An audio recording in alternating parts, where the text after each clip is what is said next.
certified most accurate since 2004.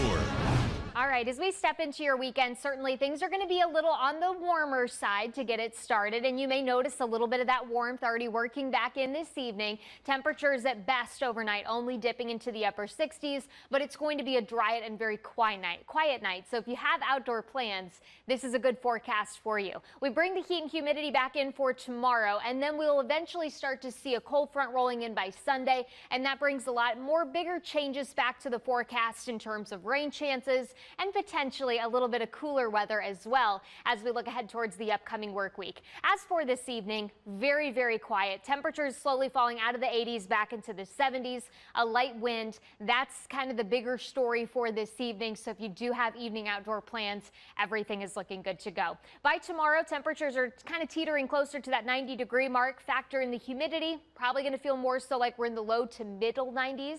So again, it will feel very sticky out there as we wait for our next system to approach. It could spark a couple stray showers. That's not off the table both Saturday as well as into your Sunday, but it's Sunday that brings us the best rain chance because you have a cold front rolling through. What we're banking on for any rain chance to materialize for tomorrow is basically leftovers from this complex of activity out towards Iowa. It's not to say that these specific storms will hold together over the next 24 hours, but some of the cooler air will kind of be a boundary as it enters into northeast Ohio, and that's what could then eventually set off a few of those isolated showers. So as we get into your Saturday afternoon, again, everybody's pretty quiet, dry, temperatures into the middle and upper 80s. But if you are, say, headed out towards the islands or Sandusky tomorrow afternoon, please keep an eye to the sky because it is possible you could have a few stray showers, maybe an isolated thunderstorm, really that favored zone just to the west of I-71.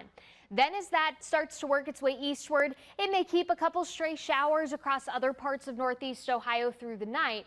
But I really think the best rain chance starts to come together as that cold front approaches from the north. So we're talking late Saturday night headed into early Sunday, potentially seeing a few more of those scattered showers developing, and then you'll see more scattered rain opportunities as that front pushes in from the north on Sunday, and it just keeps everything extremely scattered. So it's not a guarantee everybody sees rain on Sunday, but there will be likely a few of those showers around on radar.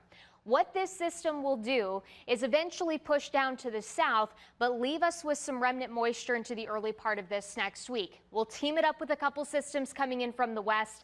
That will likely keep a rain chance around Monday, Tuesday into Wednesday. So as the kids head back to school, first alert for you there. We may have some showers and rumbles around during the afternoon hours, but beyond the middle part of this next week, all of a sudden we start to take a more fall-like turn to the forecast with possible 70s back in our picture as we get into the following weekend.